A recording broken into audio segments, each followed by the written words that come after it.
Good evening. The family of Daniel Whitworth, a victim of serial killer Stephen Port, say they are appalled and furious to find out photos of his body may have been shared in a WhatsApp group by a Metropolitan Police officer. Daniel was the third of 4 young men whose bodies were discovered in a churchyard after being poisoned with a date rape drug nearly 10 years ago. A report later found police let families down. Daniel's family say the officer who allegedly photographed him and shared it should be jailed. They've been speaking to Simon Harris. He should never have been lost in the first place, let alone made fun of. For Mandy and Adam, time has not been a healer. Almost 9 years after Daniel Whitworth was murdered, they're facing fresh pain and anger. Daniel, a 21-year-old chef from Gravesend in Kent, was one of 4 victims of the serial killer Stephen Port.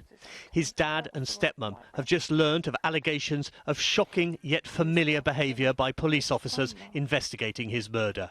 Pictures were taken at Daniel's death scene by some of the officers and have put it on a WhatsApp group called Hunters and Gatherers. What do you think of the officers who did this? Hardly human. I don't know what to call them. I felt sick.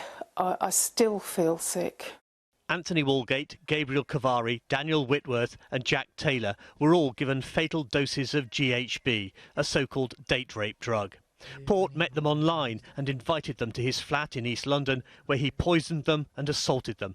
He's serving a whole-life prison sentence. Daniel was one of 2 of Port's victims whose bodies were dumped in the corner of a churchyard in Barking. Alongside him was a fake suicide note written by the serial killer. The allegation of pictures of his body being shared is reported to have come from a whistleblower who worked at Barking Police Station. It has disturbing echoes of the case of Bieber Henry and Nicole Smallman, sisters murdered in North London in 2020. 2 police officers who took photographs of their bodies were sent to jail. I remember sitting here thinking, how disgusting is that poor family? And now we get it, but it feels like a bomb. In a statement, Commander John Saville said, "The deaths of these 4 young men is a tragedy, and we are deeply sorry there were failings in our police response. Again, I give my own and the Met's heartfelt apologies." But he added, "We have not previously been informed about the alleged sharing of this image." Commander Saville also asked for anyone with information to come forward, but Mandy and Adam want the Met Commissioner Sir Mark Rowley to order an immediate criminal investigation. It shouldn't be too difficult to find out who was there, who took the pictures. Mark Rowley and his colleagues, as insiders, as it were, in the Metropolitan Police, they can look to their records, can't they, and identify the individuals concerned. I'm sure they can. And if he's up in arms like we are, as he should be, about this terrible behaviour, you know, he can identify the individuals concerned here, and it's a criminal case. We want these people in prison. Daniel is one of 3 of Port's victims who might be alive now if the police had acted differently. The families suspect homophobia played a big part in the Met's handling of the case. At their home in Kent, Mandy and Adam are coming to terms with another shocking fact in Daniel's murder. Simon Harris, ITV News, Greenhithe. Good evening. London's waters are full of wet wipes. In every 100 metres of the Thames, you're likely to find 14 wipes that have been flushed down the toilet and contain so much microplastic they won't disintegrate. They're clogging our sewers, diverting our rivers' currents and killing wildlife. Well, today, the government announced their plans to tackle water pollution, one of which is a ban on wipes that contain plastic. But the Thames, already one of the most polluted rivers in the country, is it too little, too late? Our political correspondent Simon Harris reports. A sunny spring day on the Thames, perfect conditions for messing about in boats, until you discover what's in the water. This is some sewage that was stuck to one of our boats yesterday that we had to clean off at the end of our session that was released into the Thames recently. Especially with all the rainwater, we see a lot more gross stuff on the boats afterwards. Every year, Fulham Reach Boat Club in Hammersmith helps hundreds of children and adults get a taste of rowing. But sewage discharges into the river have become a real problem. It's disgusting. It really is. And you can tell we bring the boats off the water, they all need washing down, and then we have to get all the children in and get them to wash their hands. 2 summers ago, sewage exploded like a giant geyser after backing up in a pipe next to Hammersmith Bridge. We've had 40,000 discharges of sewage into the River Thames here in Richmond over the last 3 years. The government, they need to be doing more. We need action, not words. At low tide, I met Liz, a campaigner with the environmental group Thames 21. She wanted to show me a modern sewage horror story. As you can see here, these are wet wipes that have been snagged and bound onto sticks. They're really disgusting. Wet wipes contain plastic in them and they clog up the sewer system when they flush down the loos. This is chucked out of the sewage system, and because of sewage spills, they end up on the foreshore, and then fish eat the plastic, and that's devastating to them. Masses of congealed wipes along the river are mixing with mud to form what are known as wet wipe islands. And the problem isn't confined to the upper reaches of the Thames. According to the Marine Conservation Society, the amount of sewage at the mouth of the river is more than 8 times the national average. And you're 14 times more likely to encounter soiled wet wipes. Today, the Environment Secretary was at the Barnes Wetlands Centre to announce a public consultation on a possible wet wipes ban. We've already seen some retailers like Boots and Tesco's already stop selling those wet wipes that have plastic in them. Now we're just going to complete it and just ban plastic from wet wipes for good. But Fergal Sharkey has heard it all before. The former lead singer of the Undertones has become a vocal campaigner for improved water quality after his experiences as an angler. It's simply regurgitating ideas we've heard before that have never been delivered. This is, for example, the 3rd occasion the government has announced they're going to deal with wet wipes. Tonight, Thames Water welcomed the proposed wet wipe ban, saying it would make a big contribution to stopping sewer blockages and flooding. Simon Harris, ITV News, Hammersmith. Reigniting the debate surrounding smart motorways, a coroner has concluded a crash which killed 2 pensioners would not have happened if there had been a hard shoulder. Derek Jacobs from Edgware was hit by a car 3 years ago after pulling over because of a blown tyre. Our political correspondent Simon Harris has been following the story. Sally Jacobs has always been convinced her husband Derek was a victim of smart motorways. Today, an inquest into his death seemed to agree.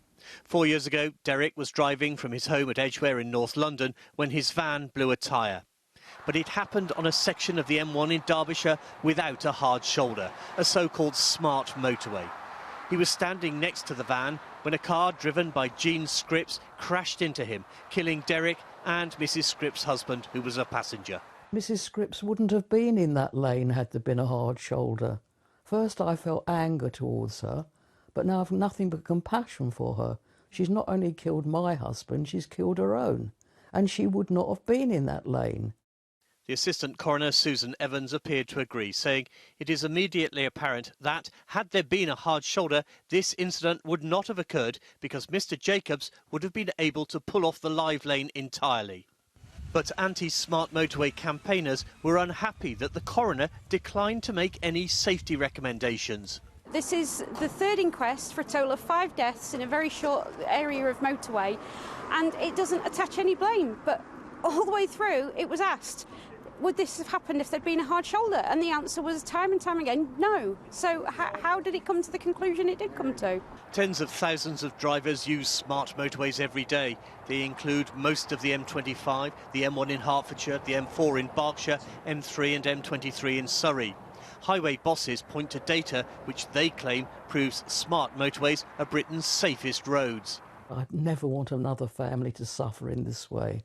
Like 98 other people have suffered as well. I'm not the only one suffering, you know, and it will go on and on and on. And really now the government need to step in and do something, don't they, and stop it. Nick Harris, the Chief Executive of National Highways, issued a statement offering his sympathies to all those affected by the tragedy and said it is vitally important to learn lessons from every road traffic collision, and we will continue to build on the work and safety improvements already underway, taking all the necessary steps to help drivers and passengers feel and be safe. Sally Jacobs says she will continue campaigning for smart motorways to be scrapped. Simon Harris, ITV News. Good evening. Instead of fighting serious crime or trying to foil terrorist threats, 90 Metropolitan Police officers are now investigating their own colleagues. It's the latest in a long list of plans from the new Commissioner to root out so-called bad apples in the force, officers with criminal convictions that range from drink driving to drug possession and even sexual assault. Sir Mark Rowley says he expects hundreds of officers to be removed over the next few years. Here's our political correspondent Simon Harris with the details. Police stopping cars in Newham today, a routine bread and butter operation to try to prevent crime. But in 2023, it's not just criminals on the streets being targeted by the Met. The force is actively searching out the bad guys in its own ranks. I think over the next 2 or 3 years, we're going to be removing hundreds of people from this organisation who shouldn't be here. We need to work through the investigations. People would expect fair process. We're bringing independent advisors in to make sure that we're not just marking our own homework. We've got other people looking over our shoulder and checking our judgments. But people will see hundreds going. 90,000 officers who would normally focus on counter-terrorism and serious crime are now investigating their colleagues. It's the biggest anti-corruption drive for 50 years, and it's already uncovered disturbing statistics. 161 serving police officers in the Met have criminal records. They include convictions for violence, dishonesty, sex offences, drink driving and possessing drugs. But under current police rules, the Commissioner can't sack any of them. Should anyone with a criminal conviction be allowed to be a police officer? In exceptional circumstances, I think they should be. What are they? If the conviction was many moons ago for stealing some food to feed your family, you can understand why that may have happened some time ago. Last month, a year-long investigation concluded the Met was institutionally racist, sexist and homophobic. Trust among the public is said to be at an all-time low. In 2019, Jan Mustafa's body was found in a freezer in Canning Town a year after her family reported her missing. She'd been murdered. Her cousin Aisha has little faith in the police. Who will go to the police? Like, they're not trusted anymore. They're rapists, they're murderers, they're just as bad as the perpetrators. They should be the people we go to, who we should trust, but a lot of families and people have lost that trust. Voyage is a social justice charity in Hackney which tries to build better relationships between young people and the police. Personally, I wouldn't say I have much trust in the police. Basing off of the experience I've had and the people that I know, the experience they've had with the police, it's not been positive. I do not think I could rely on them for my safety. One of the first challenges for the Commissioner in his mission to rebuild trust is to persuade the Home Office to alter the rules to make it easier to get rid of rogue officers. Yeah, on that, Simon, the Commissioner said it could take 3 years to get rid of some of these officers. Why such a long time? Well, he's been explaining today just how his hands are tied. Normal employment laws don't apply to the police. That's why they're not allowed to go on strike. They come under what are known as police regulations. And Sir Mark says that leaves him in the nonsensical position of not being able to dismiss them. To do so involves lengthy and complex legal tribunals with lots of appeals. And that is something that the Commissioner is hoping the Home Secretary will now address. But for the moment, it seems that identifying the so-called bad apples might actually be the easy bit. Getting rid of them could be a whole lot trickier.